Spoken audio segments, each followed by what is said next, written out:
سبحانك لا علم لنا إلا ما علمتنا إنك أنت العليم الحكيم.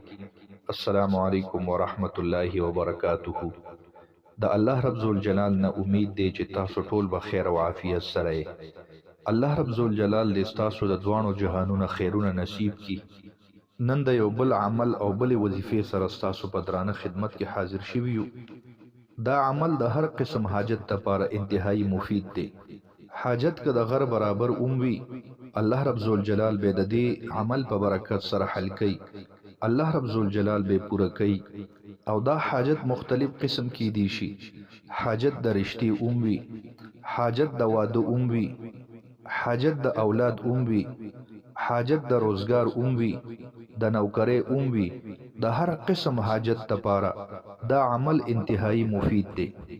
عمل به تاسو په دې طریقې سره کوئ چې 2 رکعاته صلات حاجت منځ به وکئ. کله تاسو نیت وتړئ په لومبني رکعت کې به د سورې فاتحې نه بعد 10 پیرې تاسو قل یا ایها الکافرون سورت ووایئ.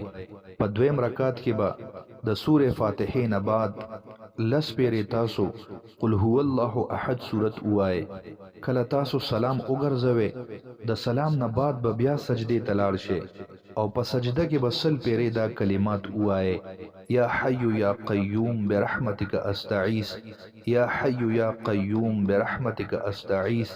کله تاسو دا 100 پیرې پوره کې د هغې نه بعد به د خپل حاجت لپاره دعا وکړئ.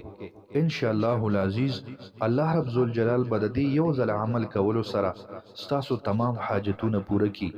تمام ضرورت به الله رب ذوالجلال پوره کړي. یو حاجت او یو مراد به ستاسو نیمګړی نه پاتې کیږي.